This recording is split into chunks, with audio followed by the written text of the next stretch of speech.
How many of you here have personally witnessed a total eclipse of the sun? To stand one day in the shadow of the moon is one of my humble goals in life. The closest I ever came was over 30 years ago. On February 26, 1979, a solar eclipse passed directly over the city of Portland. I bought my bus. So it's absolutely simple what I have to say to you. It's what my teacher said to me. And I'm still deeply discovering the reverberation of that. And it's simply stop looking for what you want. Not cynically stop looking for what you want. Because there's a way of stopping looking for what you want in resignation and cynicism and closing down. But innocently, openly, stop looking for what you want in this moment. Not tomorrow when you have it. But in this moment, to take one moment, whatever it is you want, however mundane or profound, and just stop looking for it. And you will find more than what you could ever want. Because more than what can be wanted is already who you are. It's too simple to be grasped, but absolutely, completely realizable. If, and it is a huge if, of course, you are willing to give up your hope that what you want will be found in the next thought, or the next activity, or the next day, or the next man, or the next woman, or the next teaching, or the next experience. So that's huge. That's the challenge. And I've blessedly traveled to Australia to challenge you in that direction, that directionless direction.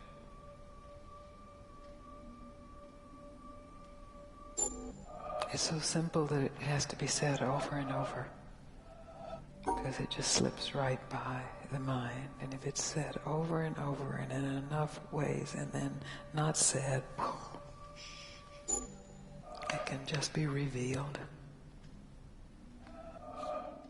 Not as something new, but as something absolutely fresh.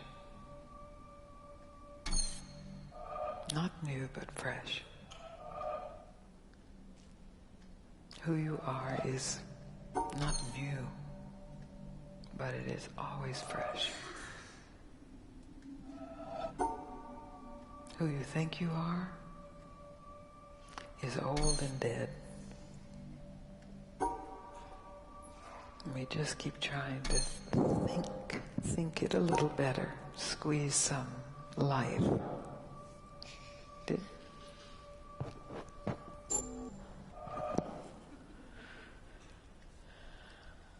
Is that clear?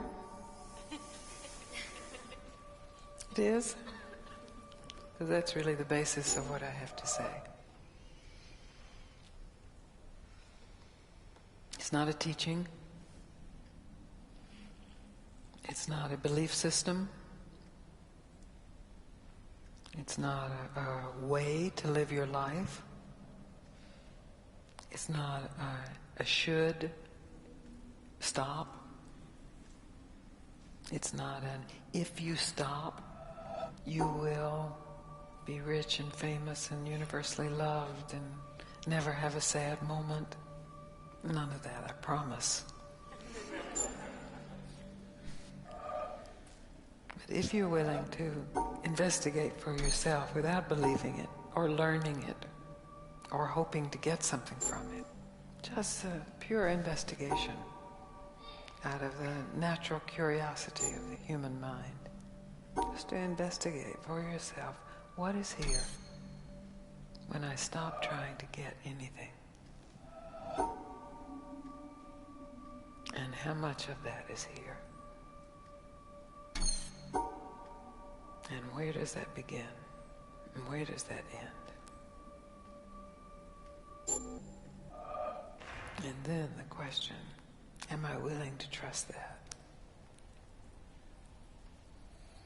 And then the challenges get very big. But we'll get to that later.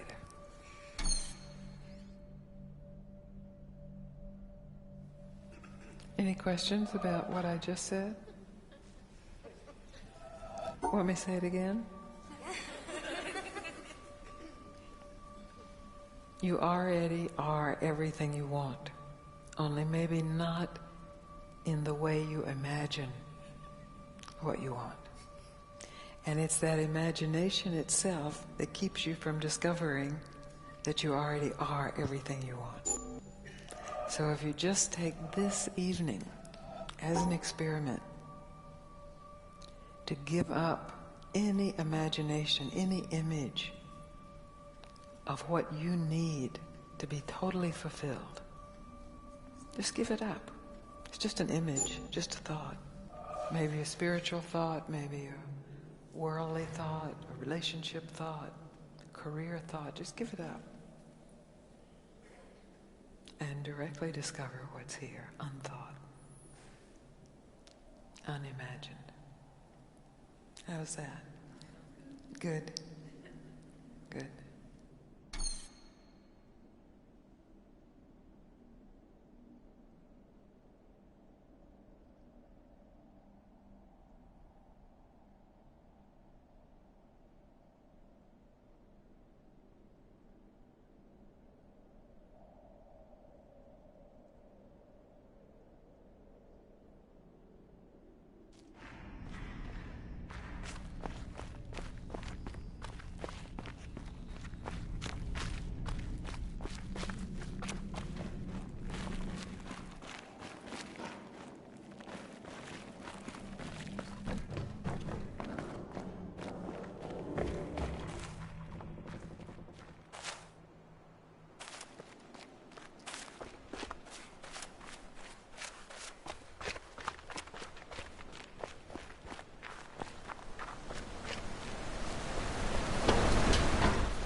And so, by a backhanded, upside-down argument, was predicted that there is in carbon a level at 7.82 million volts, and then experiments in the laboratory with carbon show indeed that there is.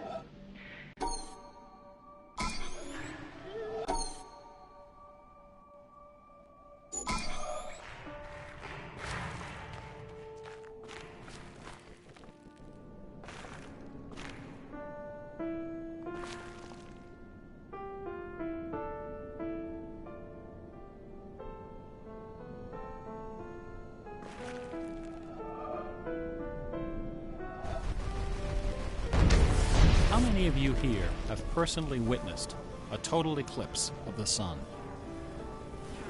To stand one day in the shadow of the moon is one of my humble goals in life. The closest I ever came was over 30 years ago. On February 26, 1979, a solar eclipse passed directly over the city of Portland. I bought my bus tickets and found a place to stay, but in the end, I couldn't get the time off work. Well, anyone who lives in Portland can tell you that the chances of catching the sun in February are pretty slim. And sure enough, the skies over the city that day were completely overcast. I wouldn't have seen a thing. That work I couldn't get out of was my first job out of college. A sales clerk at an old Radio Shack store in beautiful downtown Worcester, Massachusetts. On my very first day behind the counter, a delivery truck pulled up to the front of the store. They carried in a big carton, upon which was printed the legend TRS-80. It was our floor sample of the world's first mass-market microcomputer. The TRS-80 Model 1 had a Z80 processor clocked at 1.7 MHz, 4,096 bytes of memory, and a 64-character black and white text display. The only storage was a cassette recorder. All this could be yours for the low, low price of $599. The store I was working in had seen better days. At one time, it had been near the center of a thriving commercial district. But like so many other New England cities, the advent of shopping malls had, by the early 70s, turned it into a ghost town. Worcester's solution to this problem was decisive, to say the least. The city's elders apparently decided that if they couldn't beat them, they would join them. And so, several square blocks at the heart of the city were bulldozed into oblivion, destroying dozens of family businesses, including the site of a pharmacy once operated by my great-grandfather. In their place was erected a vast 3-level shopping complex with cinemas and a food court. When the dust settled, only a few forlorn blocks of the old Worcester remained standing. My Radio Shack store was in one of those blocks. Then, to add insult to injury, Radio Shack opened a brand new location inside the shopping center, less than 500 feet from my store. So now patrons had a choice between a clean, well-lighted establishment with uniformed security and acres of convenient parking, or a shadowy hole in a seedy old office building next to an adult movie theater. Consequently, I had plenty of time to fool around with the new computer. I taught myself basic programming. Then I learned Z80 assembly. Both, of course, so that I could write games. I also created self-running animated demos, which ran all night in the store window for the edification of the winos who peed in our doorway. Strangely enough, the few customers we had didn't seem to be interested in our new computer, even after the 16K memory upgrade. In fact, most of the people who set off the buzzer on their way through the front door weren't there to buy anything at all. They were there to exploit a free promotion, which was the bane of Radio Shack employees for over 40 years. The Battery of the Month Club. The idea of this promotion was simple. Customers got a little red card upon which was printed a square for each month. 12 times a year, the lucky sales clerk got to punch out a square and give the customer one brand new AAA, AA, C, D, or 9-volt battery. Of course, customers weren't allowed to choose just any grade of battery. At the time of my employment, Radio Shack offered 3 different levels of battery excellence. First were the alkalines, powerful, long-lasting, and expensive, hanging behind the counter like prescription medication in gold-embossed blister packs. These were most certainly not available through the Battery of the Month Club. Next were the high-end lead batteries, sturdy, dependable batteries, moderately priced, and prominently displayed near the front of the store. These were also not available through the Battery of the Month Club. Finally, at the bottom of the barrel were the standard lead batteries.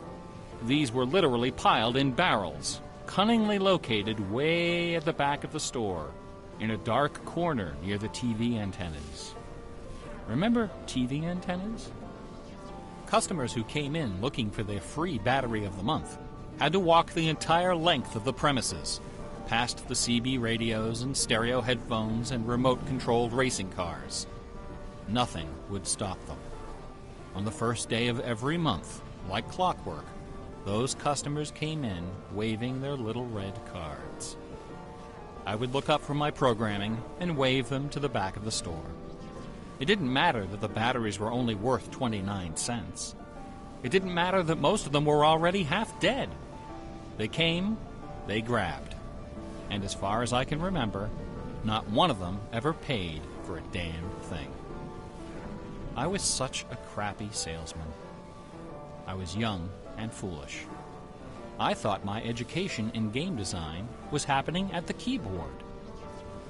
I almost missed the lesson coming through the front door. Fortunately, I wasn't the only person fooling around with games on micros. All over the country, people like me were experimenting. Scott Adams was coding what would soon become the world's first commercial adventure game. Remember adventure games? My future employer, Infocom, was being founded, along with other legendary companies like Online Systems, Sirius, Personal Software, and SSI. Those were exciting times. Teenagers were making fortunes. Games were cheap and easy to build. The slate was clean. But in 1979, the biggest news in gaming had nothing to do with computers. On the morning of the autumn equinox, September 20th, a new children's picture book appeared in the stores of Great Britain. This picture book was rather peculiar.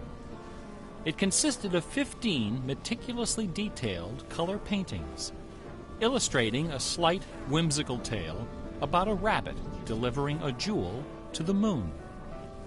On the back jacket of the book was a color photograph of a real jewel, shaped like a running rabbit, 5 inches long, fashioned of 18-karat gold, suspended with ornaments and bells, together with a sun and moon of blue quartz.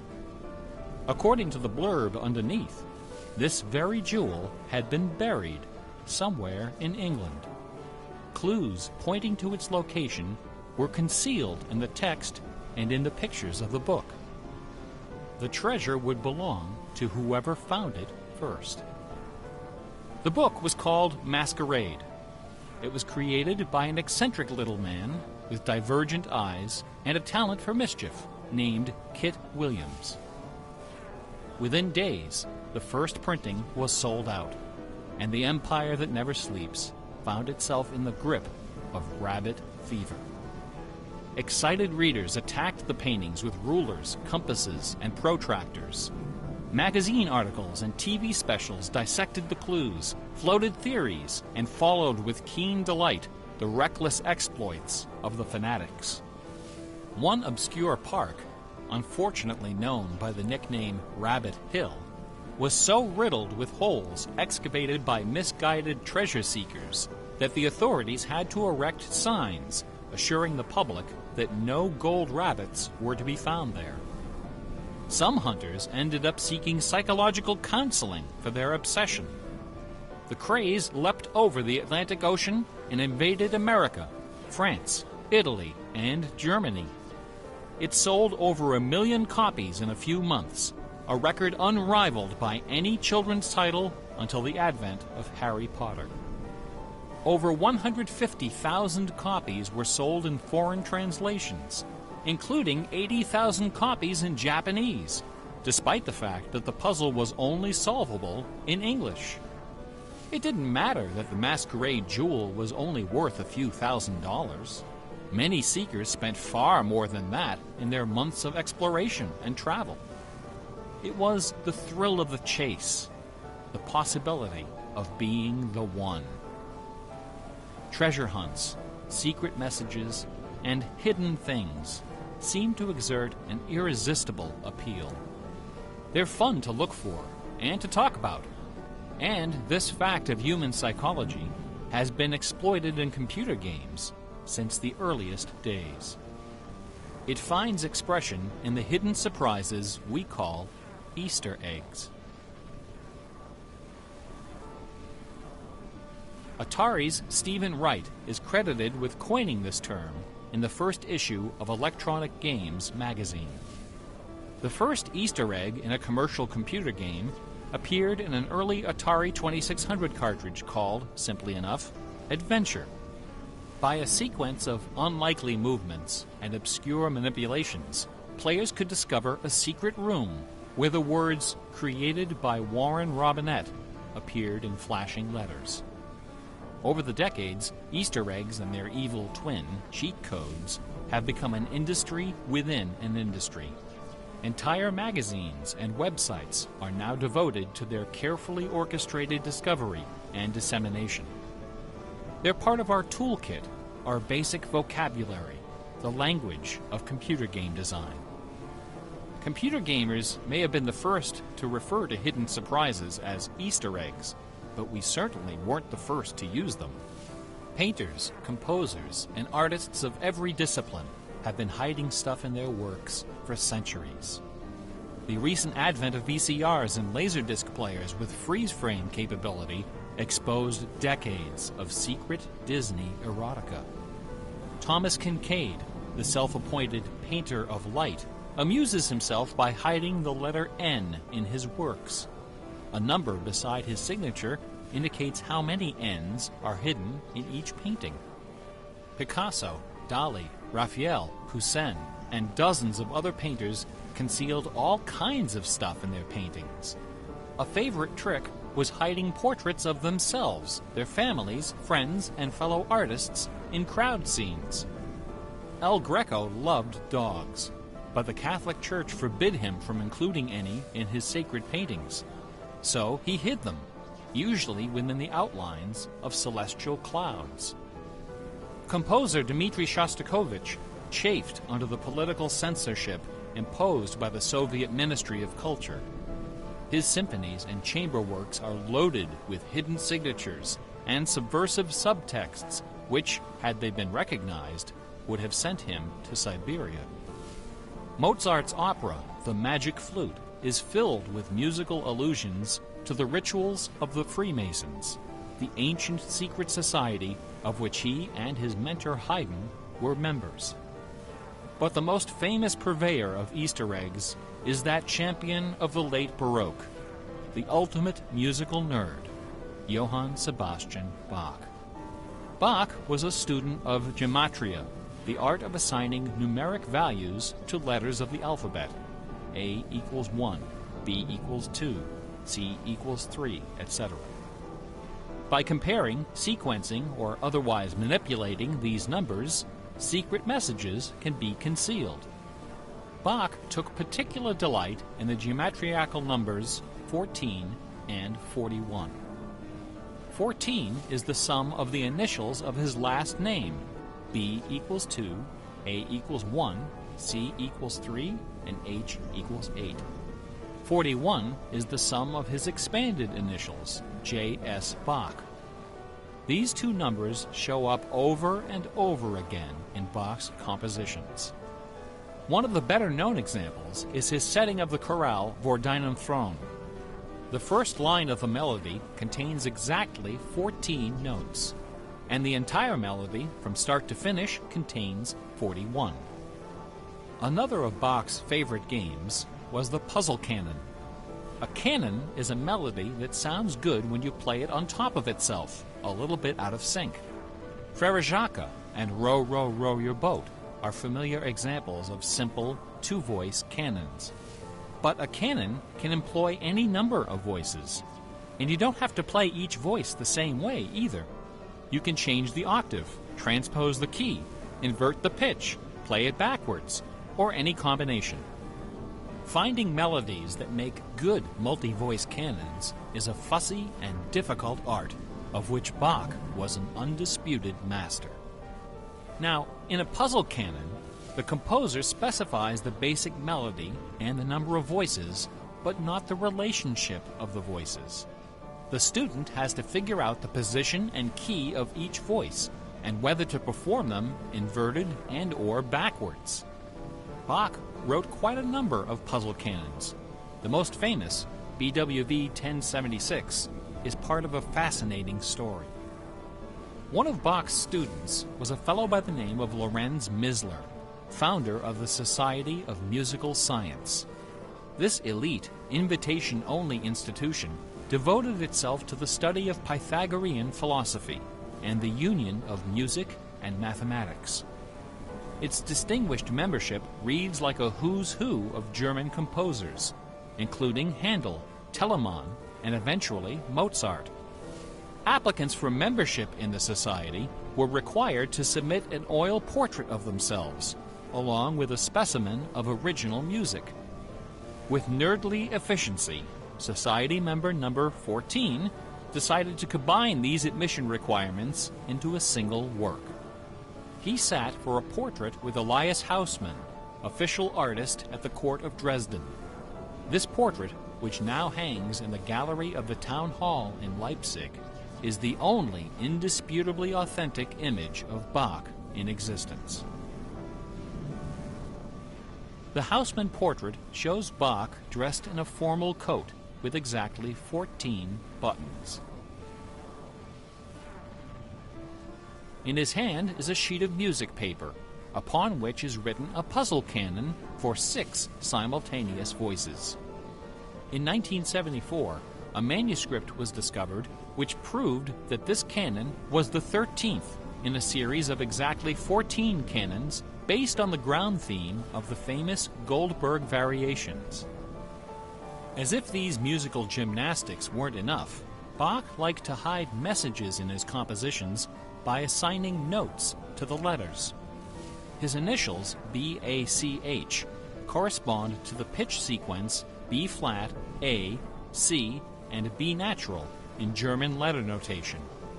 This theme makes its most memorable appearance in the last bars of his final composition, The Art of Fugue, published soon after his death in 1750. The word fugue comes from the Latin fuga, which means flight, as in running away. So the art of fugue is the art of flight, the art of taking a theme and running with it. Bach wrote hundreds of fugues, but none as sublime as this sequence of 14. In the last and most complicated fugue in the series, the first and second sections develop normally. This is followed by the B-A-C-H signature, and then suddenly, without any warning or structural justification, the fugue stops, dead in its tracks. One of the composer's 20 children, his son Carl Philipp Emanuel, claimed that Bach died moments after those last few notes were written. This story is probably apocryphal. The Easter eggs in Bach's music are a pleasant obscurity, known chiefly to professors and students of Baroque music. But in March of 2002, when this lecture was first delivered, those Easter eggs were the talk of the entire classical music industry. Sitting near the top of the classical music charts that month was a compact disc on the ECM label called Mortimer. It was performed by the Hilliard Choral Ensemble, together with a talented but, until then, little-known violinist, Christoph Poppen. The music on Mortimer is based on a geometrical analysis of Bach's Partita in D minor for solo violin. This analysis by German Professor Helga Thon assigns numeric values to the duration of notes, the number of bars, and the German letter notation of the partita. In doing so, she claims to have discovered the complete text of several liturgical ceremonies encoded in the notes. The CD presented these hidden texts superimposed over the original music. The result was strangely melancholy, dark, haunting, and very, very popular. Quite a few music critics attacked this disc. They didn't buy Professor Thon's analysis, dismissing it as a combination of numerology and canny marketing. Their caution was not without basis. Numerology is a slippery slope down which many a fine mind has slid to its doom. Allow me to offer an amusing anecdote from my own experience. Back in the early 90s, before the internet took off, one of the more popular online bulletin board systems was a service called Prodigy. I bought an account on Prodigy so I could join a fraternal interest group and gossip with fellow members around the country. One day, a stranger appeared on our bulletin board. Right away, I knew we were in trouble. This fellow, whose name was Gary, began spouting all kinds of apocalyptic nonsense about worldwide conspiracies, secret societies, and devil worship. At first, we tried to be polite. We questioned his sources, corrected his histories, logically refuted his claims, and tried to behave in a civilized manner. But instead of soothing him, our attention only made him worse. His conspiratorial warnings became urgent, approaching hysteria. He began to threaten people who disagreed with him. To coin a phrase, Gary went all uppercase. But his most urgent warnings weren't about the gays, the Jews, the Rockefellers, or the Illuminati. According to Gary, the greatest enemy of mankind was Santa Claus.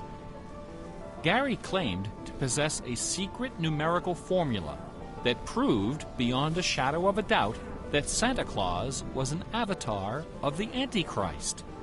Intrigued, we pressed Gary to reveal his formula. In doing so, we walked right into his trap. We should have known he had a book to sell. I fell for it. I sent him the $15. Less than a week later, the book arrived. Above an ominous photograph of the Washington Monument was emblazoned the title, 666, The Final Warning. Inside this privately printed 494-page monster, Gary reveals a simple geometrical formula, which he claims was developed by the ancient Sumerians. This formula assigns successive products of 6 to each letter of the alphabet.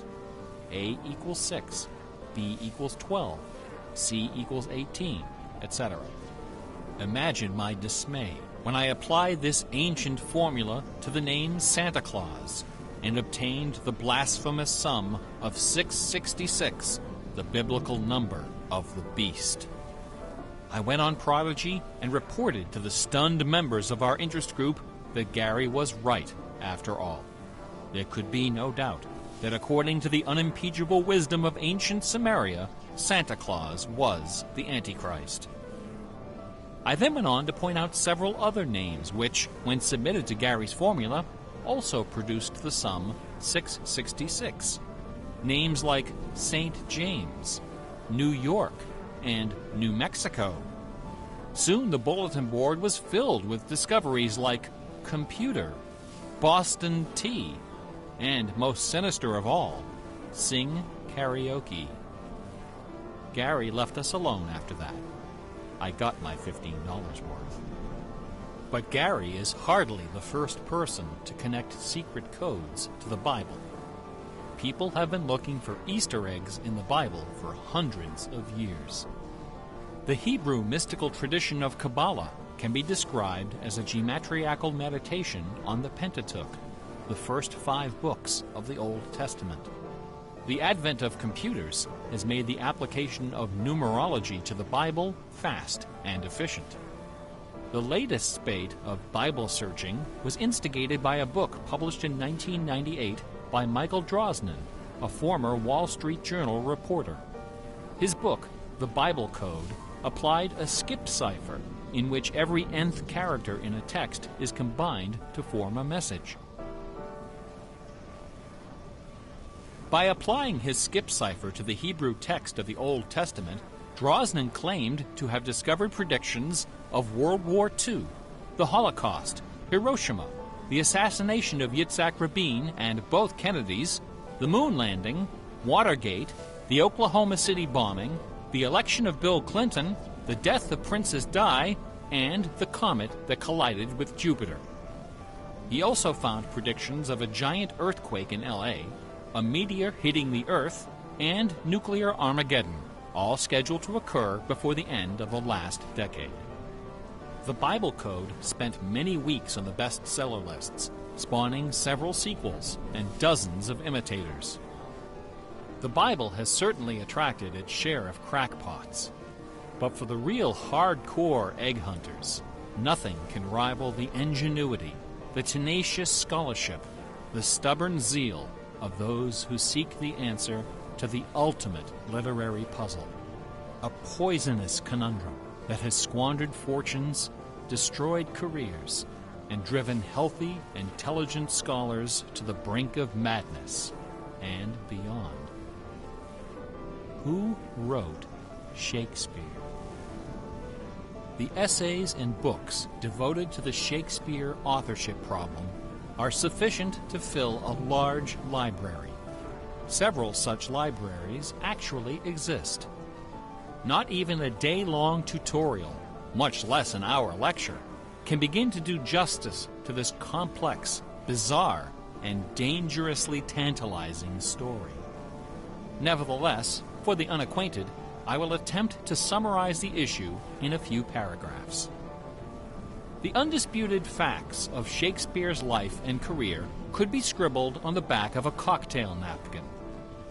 We know for a fact that a man named William Shakespeare was born in 1564 in or around the village of Stratford-upon-Avon. We know that he had a wife and at least 3 children. We know he bought property in Stratford, was involved in several lawsuits with his neighbors, and died there in 1616, aged 52.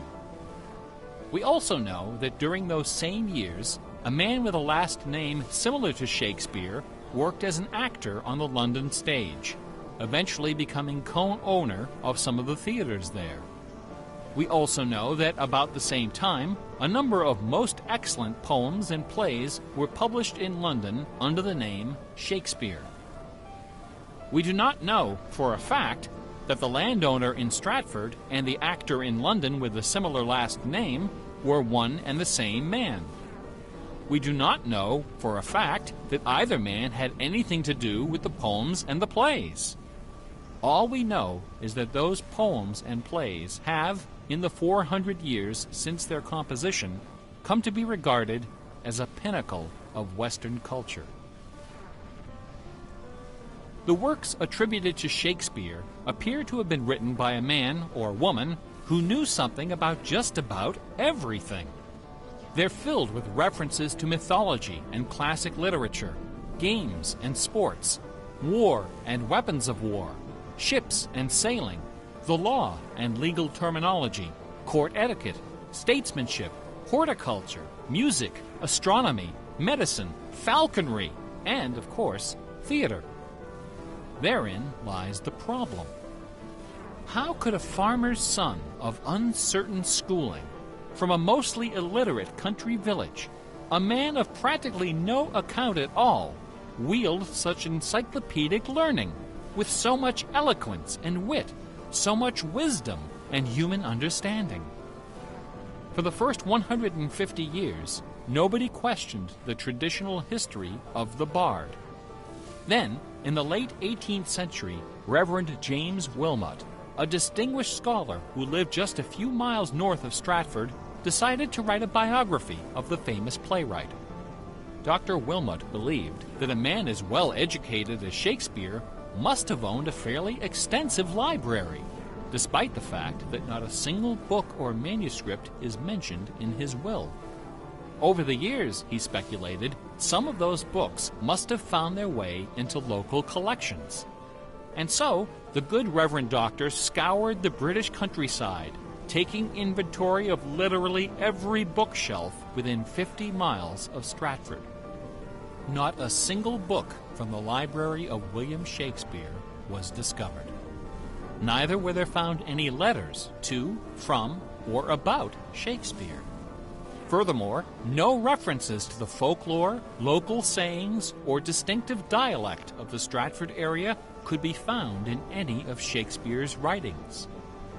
After 4 years of painstaking research, Dr. Wilmot concluded, to his own dismay, that only one person contemporary with Shakespeare of Stratford had ever demonstrated the wide-ranging education and expressive talent needed to compose those poems and plays. That man was the multilingual author, philosopher, and statesman, inventor of the scientific method, Chancellor to the courts of Queen Elizabeth and King James, Sir Francis Bacon. Dr. Wilmot never dared to publish his theory, but before he died, he confided it to a friend, James Cowell, who, in 1805, repeated it to a meeting of the Ipswich Philosophical Society. The members of the society were suitably outraged, and the scandalous matter was quickly forgotten. Then, in 1857, a lady from Stratford, Connecticut, published a book called The Philosophy of the Plays of Shakespeare Unfolded. In this book, Miss Delia Bacon, no relation to Francis, claimed that the works of Shakespeare were written by a secret cabal of British nobility, including Sir Walter Raleigh and Sir Philip Sidney, as well as Sir Francis Bacon. Delia Bacon's book electrified the world of letters. Battle lines were drawn between the orthodox Stratfordians and the heretical Baconians. Literary societies and scholarly journals were formed to debate the evidence. Hundreds of pamphlets, newspaper articles, and essays were published defending each side and ridiculing the opposition with that self-aggrandizing viciousness peculiar to tenured academics. Armed with her explosive book, Delia Bacon journeyed to Stratford-upon-Avon and, unbelievably, obtained official permission to open Shakespeare's grave. However, when the moment came to actually lift the stone, Delia's self-doubt precipitated a catastrophic nervous breakdown. She later died penniless in a madhouse. Around 1888, things began to get a bit out of hand. U.S. Congressman Ignatius Donnelly of Minnesota became interested in the Shakespeare controversy. One day, browsing through his facsimile copy of the First Folio of 1623, he noted that the word bacon appeared on page 53 of the Histories and also on page 53 of the Comedies. He also noted that Sir Francis Bacon had written extensively on the subject of cryptography. Donnelly began counting line and page numbers, adding and subtracting letters, drawing lines over sentences, circling words, and crossing them out. The result was a complex and virtually incomprehensible algorithm, which he claimed was invented by Bacon to hide secret messages inside the First Folio. The greatest Easter egg hunt in the history of Western civilization had begun. Here are just a couple of the sillier highlights. A doctor named Orville Owen of Detroit constructed a bizarre research tool he called the Wheel of Fortune. This wheel consisted of 2 giant wooden spools wrapped with a strip of canvas 2 feet wide and 1,000 feet long.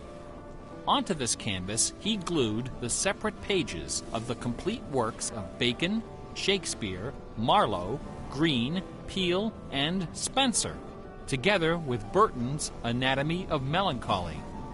By cranking the spools back and forth, Dr. Owen could quickly zip across the pages in search of clues and cross-references. Employing a large team of secretaries and stenographers, Owen claimed to have uncovered a complete alternative history of Elizabethan England, as well as several entirely new Shakespeare plays and sonnets. Listen to this hidden verse, supposedly penned by the mighty bard himself, which inspired Dr. Owen to build his Wheel of Fortune. Take your knife, and cut all our books asunder, and set the leaves on a great firm wheel, which rolls and rolls, and turning the fickle rolling wheel, throw your eyes upon Fortune, that goddess blind, that stands upon a spherical stone, that turning and inconstant rolls in restless variation. After publishing 5 thick volumes of this rubbish, Owen announced the discovery of an anagram, indicating that Bacon's original manuscripts were buried near Chepstow Castle on the River Wye. Owen spent the next 15 years and thousands of dollars excavating the bed of the river with boat crews and high explosives. He died before anything was found. A fellow named Arnsberg wrote an entire book based on the analysis of the significance of a suspicious crack in the tomb of Bacon's mother. A Ray of Sanity finally appeared in 1957. To those familiar with the science of cryptology, the name William Friedman needs little introduction. During World War II, Colonel Friedman was the head of the U.S. Army's Cryptoanalytic Bureau. He is credited with cracking the Japanese Empire's most sensitive cipher. After the war, the colonel decided to apply his expertise to the study of the Shakespeare ciphers. He interviewed several of the experts in the field and prepared a detailed scientific analysis, which he published under the title The Shakespeare Ciphers Examined. His conclusion? In a word, bunk. According to the standards of cryptologic science, not one of the hidden messages purportedly discovered in Shakespeare's works was plausible. The rules used to extract these messages from the texts were non-rigorous, wildly subjective, and unrepeatable by anyone except the original decipherer. The people involved were not being dishonest. They were channeling their preconceptions. They were trapped in a labyrinth of delusion, mining order from chaos. Anglers in a lake of darkness. Lear, Act 3, Scene 6. You would think that Friedman's cold and ruthless exposure would be enough to silence the heretics once and for all. Not a chance. The books and TV specials and websites and conferences and doctoral dissertations keep right on coming. I should point out that the Shakespeare authorship issue is not only the preoccupation of cranks and weirdos. A substantial number of respected authors and Shakespeareans have expressed serious doubts about the traditional origin of the plays. The list includes Nathaniel Hawthorne, Ralph Waldo Emerson, Walt Whitman, Henry James, Sam Clemens, Sigmund Freud, Orson Welles, and Sir John Gielgud. Living skeptics include the artistic director of the New Globe Theatre, Mark Rylance, Michael York, Derek Jacobi, Kenneth Branagh, and even that most revered and scholarly of contemporary Shakespearean actors, Keanu Reeves. The current leading candidate for the authorship is Edward de Vere, the 17th Earl of Oxford, a theory first proposed in 1920 by an English schoolmaster with the unfortunate name J. Thomas Looney. What is it about Bach, the Bible, and the works of Shakespeare that inspires this intense scrutiny? Nobody's looking for acrostics in Chaucer or Keats. There are no hit CDs of the secret chorales of Wagner or Beethoven. For the answer, we need to recognize the unique roles which the Bible and Shakespeare have played in the development of Western culture. No other single work of literature has influenced modern English more than the translation of the Holy Bible published in 1611 under the auspices of King James I. The King James Bible exemplifies the meaning of the word classic. It has been called the noblest monument of English prose, the very greatest achievement of the English language. It has served as an inspiration for generations of poets, dramatists, musicians, politicians, and orators. Countless people have learned to read by repeating the phrases in this, the only book their family possessed. Our constitutions and our laws have been profoundly shaped by its cadences and imagery. But even the glory of the King James Bible, compiled by a committee of 46 editors over the course of a decade, pales before the dazzling legacy of the Swan of Avon. The lowest estimate of Shakespeare's working vocabulary is 15,000 words, more than 3 times that of the King James Bible, and twice the size of his nearest competitor, John Milton. His poems and plays were written without the aid of a dictionary or a thesaurus. They didn't exist yet. It was all in his head. When Shakespeare had a thought for which Elizabethan English had no word, he invented one. The Oxford English Dictionary lists hundreds of everyday words and phrases which made their first appearance in the pages of the Bard. Addiction, alligator, assassination, bedroom, critic, dawn, design, dialogue, employer, film, glow, gloomy, gossip, hint, hurry, investment, lonely, luggage, manager, switch, torture, transcendence, wormhole, zany. Hamlet alone contains nearly 40 of these neologisms. Who today would have this audacity, this giddy exuberance of invention? Only one other English author even approaches Shakespeare's facility for coining new words: Sir Francis Bacon. In the modern era, the record holder is Charles Dodgson, better known as Lewis Carroll, who, interestingly, also happens to be the second most quoted author in English, after Shakespeare. Everyone has been profoundly molded by the influences of the King James Bible and Shakespeare. Like it or not, all of us peer at the world through the lenses of these great works. They are the primary source documents of modern English thought, the style guides of our minds. Contemplating these dazzling jewels of wisdom and eloquence gives rise to an extraordinary feeling, a potent, rare, and precious emotion with the potential to completely upset your life. An emotion powerful enough to make a man abandon his wife and children, forfeit career and reputation, lay down his possessions, and follow his heart without questioning. That sweet, sweet fusion of wonder and fear, irresistible attraction, and soul-numbing dread known as awe. Awe is the grail of artistic achievement. No other human emotion possesses such raw, transformative power, and none is more difficult to evoke. Few and far between are the works of man that qualify as truly awesome. It is awe that convinces a rabbi to spend a lifetime decoding Yahweh from the Pentateuch. Awe that sends millions of visitors each year to the pyramids of Giza, Guadalupe, and Mecca. It was awe that drove poor Delia Bacon to her doom.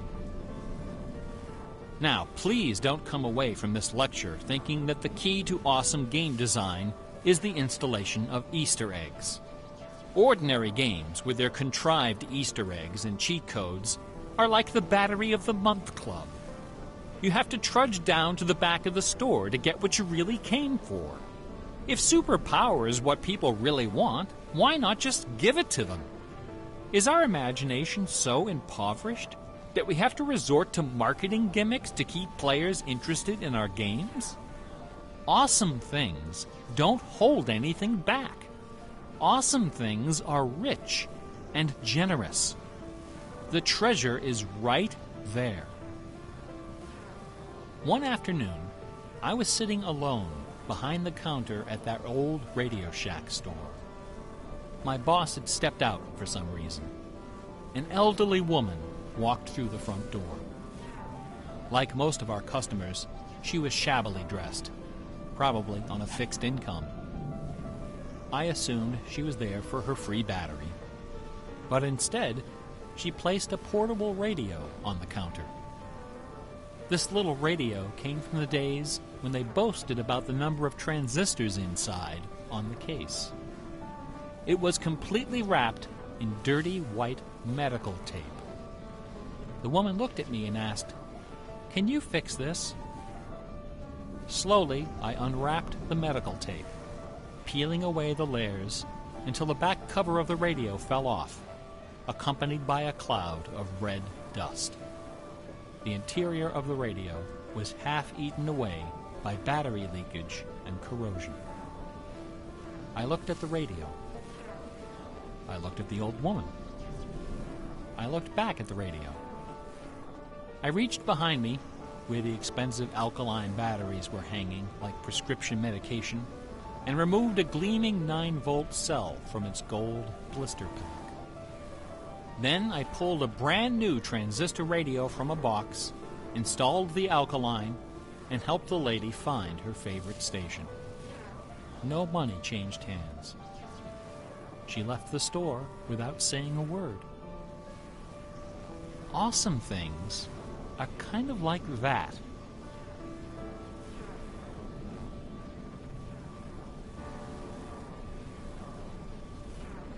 Bach offered his students very specific insight into the source of awe. In addition to BACH, 2 other sets of initials are also associated with Bach's music. These initials are not hidden in the notes. Instead, they're scrawled right across the top of the manuscript for the whole world to see. The initials are SDG and JJ. SDG stands for the Latin phrase Sole Deo Gloria, to the glory of God alone. JJ stands for Jesu Juva, help me, Jesus. Bach wrote all of his great masterpieces sub specie aeternitatis, under the aspect of eternity. He did not compose only to please his sponsors or to win the approval of an audience. His work was his worship. Bach once wrote, "Music should have no other end and aim than the glory of God and the recreation of the soul. Where this is not kept in mind, there is no true music, but only an infernal clamor and ranting." The name of the power that moves you is not important. What is important is that you are moved. Awe is the foundation of religion. No other motivation can free you from the limits of personal achievement. Nothing else can teach you the art of flight. Computer games are barely 40 years old. Only a few words in our basic vocabulary have been established. A whole dictionary is waiting to be coined. The slate is clean. someday soon, perhaps even in our lifetime, a game design will appear that will flash across our culture like lightning. It will be easy to recognize. It will be generous, giddy with exuberant inventiveness. Scholars will pick it apart for decades, perhaps centuries. It will be something wonderful, something terrifying, something awful. A few years ago, I was invited to speak at a conference in London.